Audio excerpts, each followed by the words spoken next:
Hello friends, आज की हमारी कहानी का नाम है टेकिंग लाइव्स। मूवी की शुरुआत में हम मार्टी नाम के एक टीनेज लड़के को देखते हैं जो एक बस स्टैंड पे खड़ा है, लेकिन उसे नहीं पता कि उसे कहाँ जाना है। वो बहुत देर से मैट नाम के एक लड़के को फॉलो कर रहा था। जब उसे पता चलता है कि मैट मॉन्ट लुई जा रहा है, तब वो भी अपने लिए मॉन्ट लुई की ही एक टिकट खरीद लेता है। कोइंसिडेंटली मैट भी उसी के पास आके बैठता है और दोनों आपस में बातें करने लगते हैं। तभी कुछ गड़बड़ी की वजह से अचानक बस रुक जाती है और उन्हें पता चलता है कि बस ठीक होने में अभी 4-5 घंटे लगेंगे। दोनों यंग लड़कों में से कोई भी यहाँ पर बैठे बैठे अपना टाइम वेस्ट नहीं करना चाहते थे, इसीलिए दोनों मिलकर एक कार रेंट पे ले लेते हैं और अपने सफर पर निकल पड़ते हैं।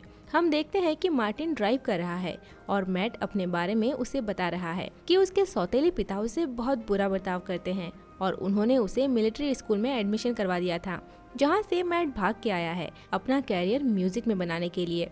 ये सब बोलते हुए वो मार्टिन को एक गाना सुनाता है कि तभी अचानक उनके रेंटल कार का एक टायर ब्लास्ट हो जाता है, लेकिन किस्मत से कोई भी दुर्घटना नहीं घटी थी।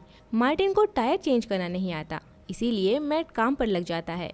तभी मार्टिन देखता है कि दूर से एक कार आ रही है और उसका दोस्त मैट बीच रास्ते में काम कर रहा है, लेकिन वो उसे अलर्ट नहीं करता, बल्कि उस कार के सामने आते ही वो मैट को उसके सामने धक्का मार देता है। मैट कार से टकरा जाता है और बुरी तरह जख्मी हो जाता है। उधर कार ड्राइवर की भी मौके पर ही मौत हो चुकी थी, लेकिन मैट अभी भी जिंदा है।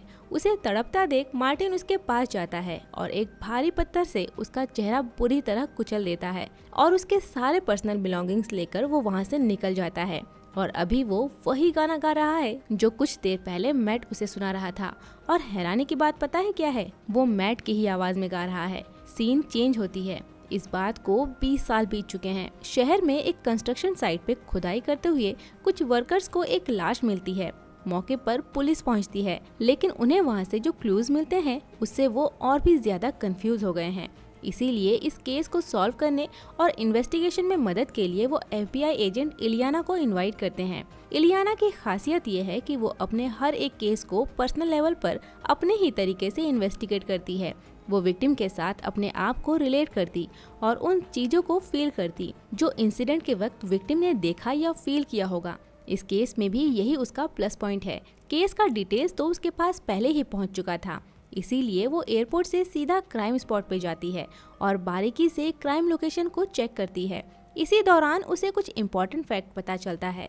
पुलिस गेस कर रही थी कि विक्टिम को कहीं और मारने के बाद यहाँ दफनाया गया होगा, लेकिन इलियाना का कहना है कि इस आदमी को यहीं पर ही मारा गया है और उसे मारने से पहले इस कब्र को बनाया गया है। यानी कि किलर इस आदमी को पिछले कई दिनों से फॉलो कर रहा था, जैसे कि उसका डेली रूटीन, वो किस समय किस रास्ते से साइकिलिंग करने जाता है, सब कुछ। डिटेक्टिव तो पहले से ही इलियाना का फैन था। अब उसकी बातों से इंस्पेक्टर ड्यूवल भी इम्प्रेस हो चुका था, लेकिन डिटेक्टिव पैक्विट अभी भी उसे एक्सेप्ट नहीं कर पा रहा था। लेकिन हम इलियाना को देखते हैं कि उसने अपने इस केस को एक चैलेंज की तरह लिया है। सोते जागते हर वक्त वो बस इसी केस के बारे में सोचती रहती है। वो हमेशा उन फोटोज को अपने सामने रखती है। अपने इन्वेस्टिगेशन में आगे बढ़ने से पहले ही पुलिस को एक पार्किंग लॉट से एक और लाश मिलती है और इस विक्टिम का नाम है मॉरिन।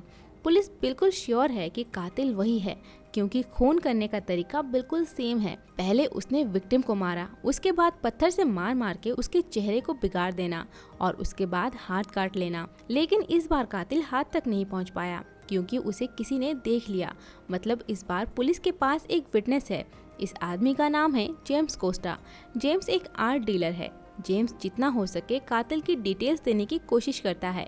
इवन जेम्स पुलिस को कातिल का एक स्केच भी बना के देता है, लेकिन डिटेक्टिव पैक्विट को जेम्स पर यकीन नहीं है। उसे लगता है जैसे खूनी जेम्स ही है। इसीलिए इलियाना खुद इंटेरोगेट करने जाती है और वो वही सारे क्वेश्चंस पूछती है जो पैक्विट ने जेम्स से पूछे थे। साथ ही वो जेम्स के बिहेवियर को भी नोटिस करती है और अपने कॉन्वर्जेशन से वो श्योर है कि जेम्स मर्डरर नहीं हो सकता, क्योंकि जेम्स एक राइट हैंडर है, लेकिन सबूतों के मुताबिक कातिल लेफ्ट हैंडर होना चाहिए। साथ ही जेम्स की साइकोलॉजी भी बहुत वीक है। वो तो खूनी के बारे में सोचकर ही पैनिक हो रहा है। इसीलिए वो जेम्स के बनाए स्केच पर भरोसा करके अपने इन्वेस्टिगेशन को आगे बढ़ाते हैं। लेकिन फिर भी कुछ दिनों तक जेम्स पे नजर रखना जरूरी है। हम देखते हैं कि पुलिस पूरी कोशिश कर रही है कातिलों को ढूंढने की। पुलिस पर प्रेशर तब और बढ़ गया जब मीडिया में ये बात फैल गई कि कोई सीरियल किलर खुलेआम घूम रहा है। उधर कंस्ट्रक्शन साइट पर जो बॉडी मिली थी उसका स्कल्प रिकंस्ट्रक्ट किया गया और फाइनली जो चेहरा मिला उसे एक औरत ने पहचान लिया। उसका कहना है कि यह आदमी उसका भाई है और वो पिछले कई दिनों से लापता था। लेकिन हैरानी की बात यह है कि उसका क्रेडिट कार्ड उसके मरने के बाद भी इस्तेमाल किया जा रहा है, यानी जरूर ये कार्ड उसी कातिल के पास है। लेकिन ये कातिल है कहाँ? उसी समय पुलिस के पास एक होटल ओनर की कॉल आती है जिसमें उसने ये बयान दिया है कि उसे इस आदमी का नाम तो नहीं पता, लेकिन जेम्स के बनाए उस स्केच को वो पहचान गया। ये स्केच वाला आदमी यानी कि कातिल उसी के होटल में पिछले कुछ दिनों से रह रहा था और उसने 3 महीने का रेंट एडवांस में ही दे दिया था, लेकिन उसके बाद से उसे किसी ने नहीं देखा। होटल ओनर काफी परेशान है क्योंकि इस आदमी ने रेंट तो पे कर दिया था, लेकिन उसके फोन का बिल अभी भी पेंडिंग है। पुलिस रूम को चेक करती है और उन्हें वहां एक लाश मिलती है जो कि फॉल्स सीलिंग के अंदर थी और जेम्स का स्केच इसकी शक्ल से हूबहू मैच हो रहा था। फॉरेंसिक रिपोर्ट से पता चलता है कि इस आदमी का नाम विलियम क्लर्क है और ये भी पिछले कई दिनों से गायब था और इसका क्रेडिट कार्ड भी लगातार यूज किया जा रहा है। पुलिस को इस होटल से क्लर्क का फोन बिल मिलता है जिससे उन्हें पता चलता है कि इस रूम से एक नंबर पर बार बार कॉल किया गया है और ये नंबर रिबेका एशर नाम की एक औरत का है और रिबेका उसी मार्टिन की मां है जिसने मूवी की शुरुआत में मैट का मर्डर किया था। इलियाना उनसे मिलने जाती है, तब उसे मार्टिन के बारे में पता चलता है जो कि 19 साल पहले मर चुका है। दरअसल उस एक्सीडेंट में मार्टिन की नहीं बल्कि मैट की मौत हुई थी, मगर पुलिस को लगा कि ये लाश मार्टिन की है क्योंकि लाश का चेहरा पहचानने लायक नहीं था। इसीलिए उसके पास पड़ी मार्टिन की आईडी से पुलिस ने उसे मार्टिन समझ लिया। रेबेका से इलियाना को पता चलता है कि मार्टिन का एक ट्विन ब्रदर भी था जिसका नाम रीस था। ट्विन होने के बावजूद रीस मार्टिन से बिल्कुल अलग था। इलियाना नोटिस करती है कि रेबेका रीस को ज्यादा पसंद करती थी। जब दोनों सिर्फ 14 साल के थे तब एक एक्सीडेंट में रीस मारा गया, लेकिन मार्टिन बच गया। इस एक्सीडेंट के बाद से रेबेका और मार्टिन के बीच दूरियां बढ़ने लगी थी क्योंकि रेबेका को हमेशा यही लगता था कि शायद मार्टिन ने ही रीस का मर्डर किया है। वहीं इस एक्सीडेंट के बाद से मार्टिन भी काफी बदल चुका था। दिन पर दिन वो वायलेंट होता जा रहा था। जब वो 16 साल का हुआ तब एक दिन वो अपनी माँ की सारी ज्वेलरी लेकर भाग गया। उसके बाद ही रेबेका को उस एक्सीडेंट के बारे में खबर मिली, यानी रेबेका के दोनों ही बेटों की मौत हो चुकी है। लेकिन हाल ही में रेबेका ने जो अपनी आंखों से देखा उस पर यकीन करना थोड़ा मुश्किल है। दरअसल रेबेका ने कुछ ही दिनों पहले अपने बेटे मार्टिन को देखा। दोनों की नजरें मिली, लेकिन मार्टिन उससे बातें किए बिना ही चला गया। रेबेका ने इस बात की जानकारी पुलिस को भी दी थी, लेकिन किसी ने भी उसकी बातों पे यकीन नहीं किया। इलियाना भी उसकी बातों से बिल्कुल श्योर हो चुकी थी कि मार्टिन जिंदा है, लेकिन रेबेका का बिहेवियर उसे कुछ अजीब लगता है, जैसे वो उससे कुछ छुपाने की कोशिश कर रही है। उसी दिन 19 साल पहले मरे मार्टिन की लाश का डीएनए चेक करवाने के लिए उसकी लाश को एक बार फिर से कब्र से निकाला जाता है और डीएनए रिपोर्ट से उन्हें पता चलता है कि ये लाश तो मार्टिन की है ही नहीं। इसका मतलब ये है कि रेबेका सच बोल रही थी। पुलिस तुरंत जेम्स की सिक्योरिटी का इंतजाम करती है, इसीलिए वो उसे एक होटल में शिफ्ट कर देते हैं। दूसरी तरफ क्योंकि इलियाना को रेबेका पर डाउट था, इसीलिए वो बिना सर्च वारंट के रेबेका के एब्सेंस में उसके घर की तलाशी लेने के लिए जाती है। अपनी तलाशी के दौरान इलियाना को रेबेका के घर में एक सीक्रेट रूम मिलता है जहां शायद सीक्रेटली मार्टिन रहता था। यहाँ उसे कुछ कागज के पुतले भी मिलते हैं जिनकी हालत मार्टिन के डिस्टर्ब माइंड को क्लियरली शो करती है।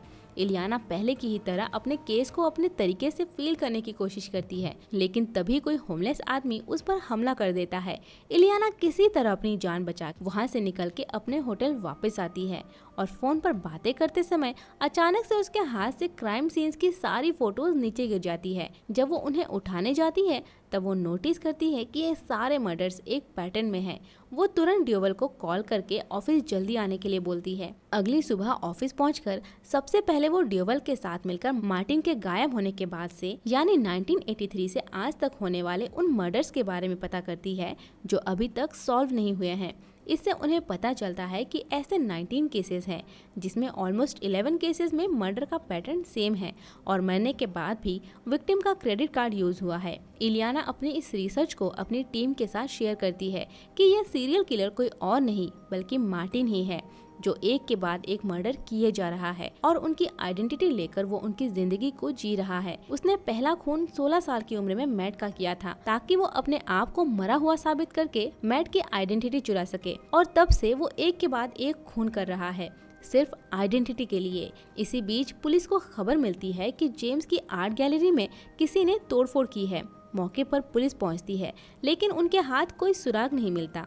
तभी इलियाना की नजर पड़ती है एक कागज पर जिस पर एक नाम लिखा था, और वो नाम था क्लर्क विलियम। और ये वही क्लर्क विलियम है जिसकी लाश कुछ दिनों पहले पुलिस को होटल रूम में मिली थी। सभी लोग हैरान हो जाते हैं कि ये नाम यहाँ पर क्या कर रहा है, ये विक्टिम तो मर चुका है। लेकिन जेम्स का कहना है कि कल रात ही इससे उसकी बात हुई और आज जेम्स की क्लर्क के साथ मीटिंग है। पुलिस समझ जाती है कि इस सीरियल किलर का अगला टारगेट जेम्स है, क्योंकि क्लर्क के बारे में तो पुलिस को पता चल चुका है। इसीलिए अब वो जेम्स की आइडेंटिटी अडॉप्ट करने का प्लान बना रहा है। लेकिन इस बार पुलिस भी रेडी है। वो लोग एक प्लान बनाते हैं। उनके प्लान के मुताबिक वो जेम्स को मार्टिन यानी सीरियल किलर से मिलने के लिए एक पब में भेजना चाहते हैं। लेकिन जेम्स एक सीधा साधा आदमी है, वो इन सब चक्करों में पड़ना नहीं चाहता, इसीलिए वो मना कर देता है। लेकिन इलियाना के एक बार बोलने पर ही वो राजी हो जाता है। लेकिन पुलिस की इतनी सारी प्लानिंग वेस्ट हो जाती है क्योंकि बहुत देर तक इंतजार करने के बाद भी किलर नहीं आता। शायद किलर ये समझ चुका था कि पुलिस जेम्स पर नजर रख रही है। वहाँ से वापस आने पर जेम्स को अपने ऊपर शर्मिंदगी महसूस हो रही थी क्योंकि इस दौरान वो बहुत घबरा गया था। लेकिन इस केस में जेम्स की मदद करने की वजह से इलियाना उसकी तारीफ करती है। इसी दौरान बातों बातों में जेम्स इलियाना को प्रपोज करने ही वाला था कि इलियाना इग्नोर कर देती है। लेकिन इलियाना की बातों से हमें पता चलता है कि उसके दिल में भी जेम्स के लिए फीलिंग्स है। इसीलिए वो अपने बॉस से इस केस को छोड़ने की बात करती है, लेकिन बॉस नहीं मानता। कुछ दिनों बाद हम देखते हैं कि जेम्स की आर्ट गैलरी में एक एग्जीबिशन चल रही थी। FBI टीम भी वहाँ मौजूद है क्योंकि कातिल के वहाँ आने के चांसेस हैं। तभी इलियाना की नज़र एक आदमी पर पड़ती है। उसी समय जेम्स भी उसे देख के घबरा जाता है। इलियाना तुरंत समझ जाती है कि ये वही है जिसकी तलाश उन्हें इतने दिनों से थी। जैसे ही वो लोग उसकी तरफ बढ़ते हैं वो आदमी भागने लगता है और बहुत कोशिशों के बाद इस बार भी वो कातिल पुलिस के हाथ से निकल गया। इस घटना के बाद जेम्स का इस शहर में रहना बिल्कुल भी सेफ नहीं होगा, इसीलिए पुलिस उसे किसी दूसरे शहर में शिफ्ट करने की तैयारी में है। अगली सुबह डिटेक्टिव ड्यूवल जेम्स के घर पहुंचता है, लेकिन एक कॉल आने की वजह से वो बाहर जाके जेम्स का इंतजार करता है। इसी दौरान क्लर्क विलियम एक बार फिर से जेम्स पर अटैक करता है और जेम्स और क्लर्क के बीच लड़ाई होने लगती है। जेम्स तुरंत अपनी गन निकालता है। बाहर से डिटेक्टिव को गोली चलने की आवाज़ आती है, वो भी तुरंत अंदर पहुँचता है। उधर हम इलियाना को देखते हैं जो जेम्स की सिक्योरिटी के लिए थोड़ी परेशान है, इसीलिए वो भी उनके साथ जाने के लिए जेम्स के घर पहुंचती है। लेकिन वहां पहुंचते ही उसे भी गोली चलने की आवाज़ आती है। वो भागते हुए जेम्स के घर के अंदर पहुंचती है, लेकिन तब तक डिटेक्टिव ड्यूवल की मौत हो चुकी थी और विलियम जेम्स को गन पॉइंट पर लेकर शहर से बाहर भाग रहा था। इलियाना उसका पीछा करती है। उधर हड़बड़ी में जेम्स की कार का एक्सीडेंट हो जाता है जिससे विलियम बहुत घायल हो जाता है। इसी मौके का फायदा उठा के जेम्स उस कार से निकल जाता है, लेकिन निकलते हुए वो विलियम को शूट कर देता है क्योंकि उसने डिटेक्टिव ड्यूवल को मारा था और जेम्स भी बहुत घबरा गया था। एक ही पल में एक भयानक ब्लास्ट होता है। इलियाना जेम्स को तो बचा लेती है, लेकिन विलियम की लाश जल जाती है। इस एक्सीडेंट में जेम्स भी बुरी तरह घायल हो गया था। उसे हॉस्पिटल में ले जाया जाता है। उसके हाथ में स्टिचेस लगे थे, मगर सभी उसकी तारीफ करते हैं क्योंकि उसने अपने सेल्फ डिफेंस में ही सही, लेकिन इतने खतरनाक किलर का खात्मा जो किया था। हम देखते हैं कि इलियाना भी उससे काफी इम्प्रेस्ड हो चुकी है और अब ये केस भी सॉल्व हो चुका था, तो उनके बीच कोई रेगुलेशन भी नहीं है। इसीलिए इस बार इलियाना जेम्स को एक्सेप्ट कर लेती है और वो रात दोनों एक साथ बिताते हैं। अगली सुबह इलियाना जैसे ही सो के उठती है तो वो अपने चेहरे पर खून देख के घबरा जाती है। वो देखती है कि जेम्स के हाथ की स्टिचेस खुल गई हैं और उससे ब्लीडिंग हो रही है। वो तुरंत जेम्स को हॉस्पिटल लेकर जाती है। उधर केस की क्लोजिंग का काम चल रहा है और रेबेका को लाश की शिनाख्त के लिए उसी हॉस्पिटल में बुलाया जाता है जहाँ इलियाना जेम्स के साथ है। रेबेका लाश को देखती है। लाश जली हुई होने पर भी लाश की आंखें उसके बेटे मार्टिन से नहीं मिलती और रेबेका साफ मना कर देती है कि ये उसका बेटा मार्टिन नहीं है। सभी ऑफिसर्स हैरान हो जाते हैं क्योंकि उन्हें यकीन था कि ये ही मार्टिन है। ये बयान देकर रेबेका वहाँ से निकल जाती है। इलियाना उसके पीछे जाती है, लेकिन तब तक एलिवेटर का दरवाजा बंद हो चुका था। इलियाना सीढ़ियों से नीचे जाती है। उधर एलिवेटर का दरवाजा बंद होते ही रेबेका को अंदर अपना बेटा मार्टिन दिखाई देता है और ये मार्टिन कोई और नहीं बल्कि जेम्स है। वो अपनी माँ के ऊपर पार्शियलिटी का आरोप लगाता है और लगातार एक चाकू से उन पे वार करता है। जब लिफ्ट का दरवाजा खुलता है तब इलियाना वहाँ पर पहुँच चुकी थी, लेकिन अपने सामने का नज़ारा देख के वो इतना शॉक्ड हो गई कि वो बिल्कुल खामोश हो जाती है। उसके सामने रेबेका की लाश थी और जेम्स अपनी माँ के सर को धड़ से अलग कर रहा था। उसके सामने से जेम्स निकल जाता है, लेकिन वो इस कदर सदमे में चली गई थी कि कुछ कर ही नहीं पाई। अपने आप को संभालने के बाद इलियाना डिटेक्टिव को जेम्स के बारे में इन्फॉर्म करती है, लेकिन तब तक जेम्स वहाँ से जा चुका था। इलियाना के सामने सब कुछ बिल्कुल साफ था कि जेम्स ही मार्टिन है और इतने दिनों से ये सारे खून उसी ने ही किए हैं और उस रात मोरिन का खून भी उसी ने किया था। लेकिन उसके मोरिन की आइडेंटिटी अडॉप्ट करने से पहले ही वहाँ पुलिस आ गई। मौके को संभालने के लिए वो विटनेस बनने का नाटक करने लगा और विटनेस बन के वो पुलिस के पास आ गया। इसीलिए उसने अपने लास्ट विक्टिम विलियम का स्केच बनाया। उसे पता था कि यह आदमी तो मर चुका है, इससे पुलिस को कोई लीड नहीं मिलने वाली। लेकिन जब उसने देखा कि पुलिस प्रोग्रेस कर रही है तो वो डर गया। उसे लगा इलियाना ज़रूर इस केस को सॉल्व कर लेगी, इसीलिए उसने एक नया प्लान बनाया जिससे कि वो बच जाए। उसने अपने आप को विक्टिम की तरह प्रेजेंट किया और वो जिसे विलियम बोल रहा था वो असल में एक चोर है जिसका नाम है क्रिस्टोफर, और जेम्स यानी मार्टिन उसी की चुराई हुई पेंटिंग्स को अपनी आर्ट गैलरी में बेचता था। इस तरह दोनों पार्टनर हुए, लेकिन जेम्स ने क्रिस्टोफर को धोखा दिया और उसका बहुत सारा पैसा नहीं लौटाया। इसीलिए क्रिस्टोफर उसके पीछे पड़ा था और उस दिन भी वो सिर्फ अपना पैसा लेने के लिए ही उसके घर पर आया था, जिस दिन पुलिस जेम्स को दूसरे शहर शिफ्ट कर रही थी। लेकिन जेम्स ने उसे मार डाला और उल्टा उसी के ऊपर सारा आरोप लगा दिया। इलियाना हार मान चुकी थी। इसी बीच उसके पास मार्टिन की कॉल आती है। वो उसे बोलता है कि इतनी काबिल ऑफिसर होते हुए भी तुम इतनी बेवकूफ़ कैसे निकली। इलियाना के पास चुप रहने के अलावा और कोई ऑप्शन नहीं था, क्योंकि मार्टिन उसके हाथों से निकल चुका था। उसे ढूंढ पाना मुश्किल ही नहीं, नामुमकिन है। उधर हम देखते हैं कि मार्टिन ने अपना अगला शिकार ढूंढ लिया है, लेकिन इन सब वजहों से इलियाना इतनी डिप्रेस्ड हो चुकी थी कि उसने अपनी जॉब से रिजाइन कर दिया। इस घटना के अब 7 महीने बीत चुके हैं। हम देखते हैं कि वो प्रेग्नेंट है और अब वो पेंसिल्वेनिया के एक छोटे से शहर में रहती है और किसी तरह अपने दिन गुजार रही है। उसके साथ जो कुछ बुरा होना था सब कुछ हो चुका और अब वो एक नई शुरुआत कर रही है अपने होने वाले बच्चों के साथ। एक दिन अचानक इलियाना को अपने घर पर मार्टिन दिखाई देता है। अचानक उसे देख के इलियाना बहुत घबरा जाती है और अपने छुपाए हुए हथियार ढूंढने लगती है, लेकिन मार्टिन ने पहले ही सारा वेपन हटा दिया। वो इलियाना को बहुत टॉर्चर करता है और जब उसे पता चलता है कि इलियाना के पेट में ट्विंस बच्चे हैं तब वो बिल्कुल भी नहीं चाहता कि ये बच्चे इस दुनिया में आए और वही चीज़ें दोहराएं जो उसने किया। वो इलियाना को पीछे से पकड़ के उसके पेट में एक सीजर घुसा देता है। इलियाना वापस घूमती है और वही सीजर मार्टिन के सीने में घुसा देती है। उसे दूर खड़े होकर वो अपना आर्टिफिशियल बेबी बम्प निकाल देती है। मार्टिन समझ जाता है कि जॉब से रिजाइन करना और इस शहर में आके रहना ये सब इलियाना की ही चाल थी उसे पकड़ने के लिए। अगले ही पल इलियाना डिटेक्टिव को कॉल करती है इस बात की जानकारी देने के लिए कि उसका मिशन अब खत्म हुआ, और इसी के साथ ये मूवी यहीं खत्म होती है। तो फ्रेंड्स, कैसी लगी आपको ये कहानी कमेंट में ज़रूर बताएं और साथ ही ये बताना ना भूलें कि इसके बाद आप कौन सी मूवी की कहानी को सुनना चाहेंगे। अगर आपको हमारा एक्सप्लेनेशन अच्छा लगा हो तो वीडियो को लाइक, शेयर एंड सब्सक्राइब करें। जल्द ही मिलते हैं एक और मज़ेदार कहानी के साथ। तब तक के लिए बाय बाय।